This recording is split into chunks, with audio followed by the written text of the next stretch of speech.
Real estate investments carry financial risks. It is essential to read all RERA guidelines and fully understand the project details. Always consult with a trusted advisor before investing to avoid potential frauds and financial losses. Be cautious, stay informed, and make well-advised decisions. Hi friends, नमस्कार दोस्तों, मेरा नाम है Gaurav Bhardwaj, founder realty rhinos, और welcome to this new video. अभी market में काफी बज है, किसको लेके? बज 114 को लेके। तो बज 114 क्या है एग्जैक्टली?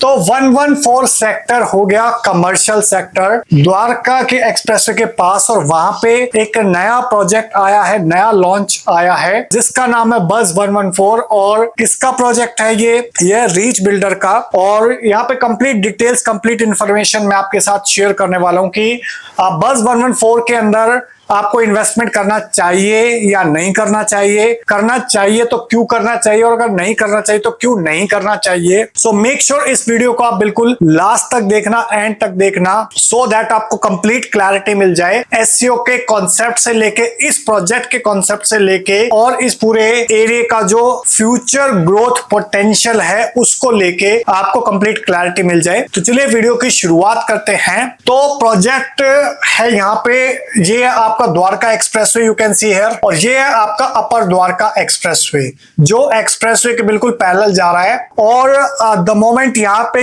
टोल लगना स्टार्ट हो जाएगा जिस दिन, उस दिन बहुत सारे लोग यहां से इस रोड को यूज करके, नजफगढ़ वाले रोड को यूज करके इस अपर द्वारका एक्सप्रेसवे को भी यूज करना स्टार्ट कर देंगे, क्योंकि लोगों का जो मेंटेलिटी है, साइकोलॉजी है, वो ये है कि 50-100 रुपए का पेट्रोल एक्स्ट्रा दे देंगे बट कहीं ना कहीं टोल नहीं देंगे। जो हमने मानेसर टोल पे भी देखा है कि मानेसर टोल है, उससे लेफ्ट से राइट से कहीं ना कहीं लोग टोल बचाने के चक्कर में निकल जाते हैं। तो फ्यूचर में हो सकता है ऐसा द्वारका एक्सप्रेसवे के आसपास भी आपको नजर आ जाए। जो लोग हाई लेन यूज करना चाहते हैं, टाइम सेव करना चाहते हैं, वो स्टिल यूज करेंगे एक्सप्रेसवे, बट कुछ लोग इस अपर द्वारका एक्सप्रेसवे को भी फ्यूचर में यूज करेंगे। और ये भी आगे दिल्ली तक भी जाएगा, यूईआर तक भी जाएगा, और कारगिल चौक तक जाने का इसका प्रोविजन है अपर द्वारका एक्सप्रेसवे का। तो ये जो प्रोजेक्ट है ये अप्रोक्सीमेटली जहां पे 115 सेक्टर है, वो भी आधा कमर्शियल है, आधा इंस्टीट्यूशनल है, तो उसके लगभग अपोजिट आ जाता है 75 मीटर रोड के ऊपर। तो ये लोकेशन है, और इस लोकेशन की स्ट्रैटेजिक एडवांटेज क्या है? अगर आप देखोगे आसपास कितने सारे रेजिडेंशियल सेक्टर हैं, लाइक 113, 112, 111, 110, 110, 109, 6, 8, 7, 3, 2, 4, और इनके बीच में जो एक कमर्शियल सेक्टर है वो कौन सा है? वो है 114 या फिर 115 का हाफ सेक्टर, और कुछ कमर्शियल बेल्ट भी है फ्रंट की। तो यहाँ पे इसका पर्पस ये है कि जैसा फॉर एग्जांपल सेक्टर 29 अगर आपने देखा हो, जहां पे आई थिंक जो पूरा ब्लू कलर का आप देख रहे हो, सिमिलर पॉइंट ऑफ व्यू से इस सेक्टर को भी ईयर मार्क रखा हुआ है 114 को, जो इसकी स्ट्रेटेजिक इंपॉर्टेंस समझता है और जो लॉन्ग टर्म इन्वेस्टमेंट देख रहा है, तो उसके लिए one of the best option हो सकता है एससीओ के अंदर इन टर्म्स ऑफ दिस। अब यहाँ पे प्रॉब्लम क्या आती है एससीओ के अंदर?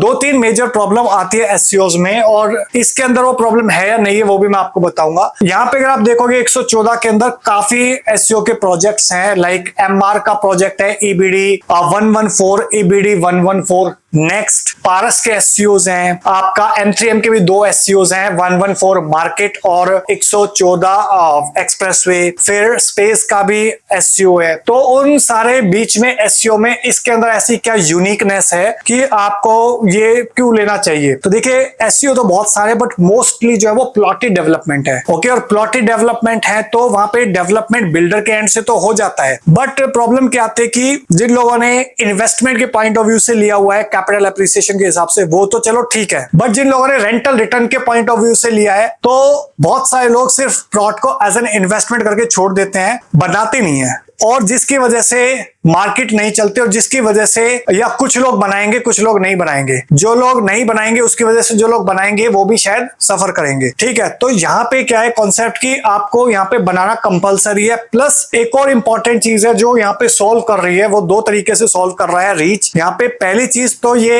एससीओ के कॉन्सेप्ट को और जो हाई स्ट्रीट रिटेल के कॉन्सेप्ट को, उसको कहीं ना कहीं मिक्स कर रहा है, उस तरीके से उन्होंने इस प्रोडक्ट को डिजाइन करा हुआ है। सेकेंड इंपॉर्टेंट चीज क्या है कि जो सारे के सारे बाकी एसईओस कहीं ना कहीं short term, medium term, long term में फेस करेंगे प्रॉब्लम, वो फेस करेंगे वो है लीजिंग की प्रॉब्लम, जिसकी वजह से अगर फॉर एग्जांपल यहाँ पे 5 एसईओस हैं इस मार्केट के अंदर, एक एसईओ चल रहा है और 4 नहीं चल रहे हैं, उसके अंदर one of the major important reason होगा वो कौन बना के लीज करवा पाता है। ठीक है, तो यहाँ पे अगर मैं देखिए ट्रेंड की बात करूं, फ्यूचर में क्या होगा I can not predict, I am not an astrologer, but जो पास्ट में हुआ है उसकी वजह से आप फ्यूचर को थोड़ा सा प्रेडिक्ट कर सकते हैं। अब पास्ट में ऐसा क्या हुआ है कि जो इस प्रोजेक्ट को थोड़ा सा यूनिक बनाता है वो ये हुआ है कि इससे पहले भी रीच के 2 और कमर्शियल प्रोजेक्ट थे। वो कहां थे?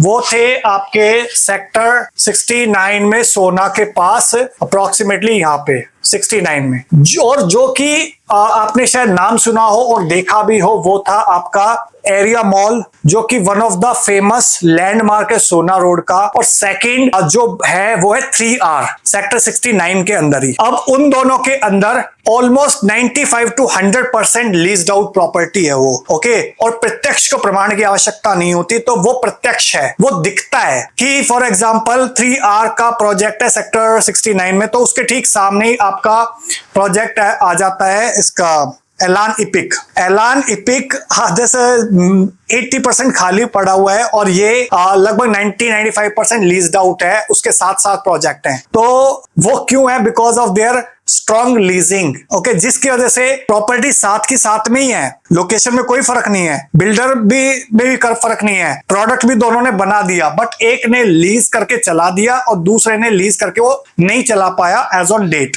फ्यूचर में हो सकता है चल जाए, बट वहां पे लीजिंग जो है वो यूएसपी रहेगा यहाँ पे। तो यहाँ पे और भी 4 प्रोजेक्ट हैं वर्सेस ये प्रोजेक्ट है, तो यहाँ पे अगर लीजिंग स्ट्रांग होगी और बाकियों की लीजिंग स्ट्रांग नहीं होगी तो ये वाली मार्केट चलेगी, और मार्केट को चलने में हो सकता है थोड़ा सा ज्यादा वक्त लगे। और जो मार्केट चलेगी वहां पे एप्रिसिएशन भी ज्यादा आएगा, किराया भी ज्यादा आएगा और फ्यूचर ग्रोथ भी ज्यादा आएगी, और आपका जो ओवरऑल रिटर्न ऑन इन्वेस्टमेंट है वो भी यहाँ पे ज्यादा होने के चांसेस बन जाते हैं। तो ये थे इस लोकेशन के फायदे और इस प्रोजेक्ट के फायदे। अब मैं इन जनरल अगर मैं बात करूं एसईओ की, तो यहाँ पे आप first, second, third, fourth floor build कर सकते हो, बेसमेंट भी हो जाती है, प्लस टेरेस राइट्स होते हैं और 100% लैंड राइट्स आपके पास रहते हैं। अगर आप हाई स्ट्रीट में लेते हो तो उससे उसके अंदर लोडिंग होती है, यहाँ पे लोडिंग नहीं होती, जिसकी वजह से आपको लैंड राइट्स मिलते हैं और आप रेजिडेंशियल पे जो यहाँ पे रेट है उससे लगभग आधे रेट के ऊपर आपको प्रॉपर्टी मिल जाती है। फॉर एग्जाम्पल अगर आप 100 गज का प्लॉट लेते हो, मोटा मोटा अगर मैं बात करूं एक रफ कैलकुलेशन की कि 4 लाख रुपए गज आप लेते हो तो 4 करोड़ की होगी, 1-1.5 करोड़ रुपए आपने ऊपर लगाए तो 5-5.5 करोड़ में आपको 5,000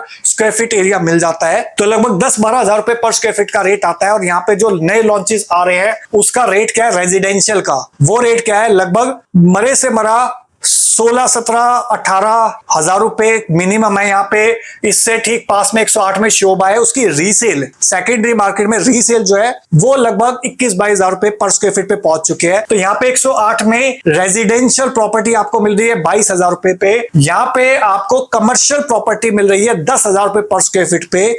रेजिडेंशियल पे किराया आता है 2% का, कमर्शियल पे प्रॉपर्टी पे किराया आता है लगभग 5 से 6% का। तो कौन सी लेना प्रेफर करोगे, कमर्शियल या रेजिडेंशियल? कमर्शियल ना। तो ये मेन खास बात है इस प्रॉपर्टी की, इस लोकेशन की, इस बिल्डर की, इस प्रोजेक्ट की। और यहाँ पे अगर मैं बात करूं साइज की तो 95 गज से लेके 300 गज तक के अलग अलग प्लॉट हैं। और यहाँ पे जो एक एमआरपी है रेट है वो 5 लाख रुपए प्लस ईडीसी आईडीसी है, लगभग 5,35,000 रुपए है, प्लस कुछ और डिस्काउंट्स होते हैं। तो वो जब आप टेबल पे बैठते हैं तो he will be able to disclose that, अगर आप चेक लेके बैठते हैं। अदरवाइज फोन करके भी आप अपना टाइम प्लीज वेस्ट मत करना, ठीक है। तो आप चेक लेके टेबल पे बैठे तभी वो चीजें डिस्क्लोज होती है। तो ये था आपका, मैंने आपको प्रोजेक्ट के बारे में बता दिया, कॉन्सेप्ट के बारे में बता दिया, बिल्डर के बारे में बता दिया, ट्रैक रिकॉर्ड बता दिया, लीजिंग बता दी, प्लस एक और चीज है इसके ठीक सामने इंस्टीट्यूशनल सेक्टर है। ये 115 का जो आधा पार्ट है, यहाँ पे आने वाले टाइम के अंदर स्कूल, कॉलेज, हॉस्पिटल और यूनिवर्सिटी का ही प्रोविजन है। उन लोगों ने लैंड ईयर मार्क करा हुआ है। एक स्कूल ऑलरेडी यहाँ पे कंस्ट्रक्शन हो चुके हैं, ऑपरेशनल हो चुका है, और बाकी लोगों ने यहाँ पे लैंड परचेज करा है। तो फ्यूचर में उस टाइप की लोकेशन डेवलप होगी, जस्ट लाइक आपका नॉलेज पार्क 4 हो गया नोएडा में, में 5 हो गया, ठीक है। तो उस एंगल से भी यहाँ पे फुटफॉल आने वाले टाइम के अंदर इंक्रीज नजर आएगा आपको। So I hope you got the complete clarity about bus 114 eight sector 114। फिर भी अगर आपके माइंड में कोई क्वेश्चन है, कोई क्वेरी है, कोई डाउट है कि इस एसईओ में मैं क्यों लूं, कोई और एसईओ तो मैं क्यों ना लूं, या आपके माइंड में क्वेश्चन होता है यार यहाँ तो 5 लाख रुपए का रेट तो बड़ा ज्यादा लग रहा है, कोई सस्ता एसईओ दिखाओ, मेरा तो बजट कम है, ठीक है, डोंट वरी, आप कॉल कर सकते हो इस नंबर पे। इसके अलावा भी आपके पास आपके लिए कुछ ऑप्शंस हो सकते हैं। अगर आपके माइंड में कुछ कि ये क्वेश्चन है कि यार यहाँ पे पैसे तो लगा दो बट रिटर्न आएगा या नहीं आएगा, तो कुछ टाइम पहले लोगों को यहाँ पे भी डाउट हुआ करता था। 113 में 2.25 लाख रुपए पे एंटर करे थे, 9.5 लाख रुपए का रेट है आज की डेट में। यहाँ पे कुछ टाइम पहले ईबीडी के अंदर 99 सेक्टर में, ईबीडी 99 में लोग एंटर हुए थे लगभग 2.25-3 लाख रुपए पे, आज की डेट में 4.5 से 5.5 लाख रुपए तक का रेट है। ओके, तो एप्रिसिएशन आता है एसईओ के अंदर। ओके, और अगर फिर भी आपका कोई क्वेश्चन है, कोई क्वेरी है, कोई डाउट है, तो आप व्हाट्सएप या कॉल कर सकते हो इंडियन नंबर पे 8858484084 पे, या व्हाट्सएप कर सकते हो #114R और आप उसको भेज सकते हो 8858484084 पे। सो आई होप आपको वीडियो अच्छा लगा होगा। अच्छा लगा हो तो प्लीज लाइक कर दीजिए, ज्यादा अच्छा लगा हो तो प्लीज इसको शेयर कर दीजिए अपने फ्रेंड्स के साथ, रिलेटिव्स के साथ, कलीग्स के साथ। जो लोग भी यहाँ पे 114 के रीच के एसईओ में इन्वेस्टमेंट या एंड यूज के पॉइंट ऑफ व्यू से प्रॉपर्टी देख रहे हैं, उन लोगों की एक हेल्प हो सके, प्लस मुझे एक मोटिवेशन मिले आपके लिए इस टाइप के और वीडियोस क्रिएट करने के लिए। So thank you so much for watching till here. अगर आप चैनल पे फर्स्ट टाइम आए तो प्लीज चैनल को सब्सक्राइब कर दीजिए, बेल आइकन हिट कर दीजिए, तभी आपको इस टाइप के वीडियोस के फ्यूचर में नोटिफिकेशंस मिलते रहेंगे। So thank you so much for watching till here. मिलता हूं अभी आपको नेक्स्ट वीडियो के अंदर, तब तक के लिए बाय बाय, टेक केयर।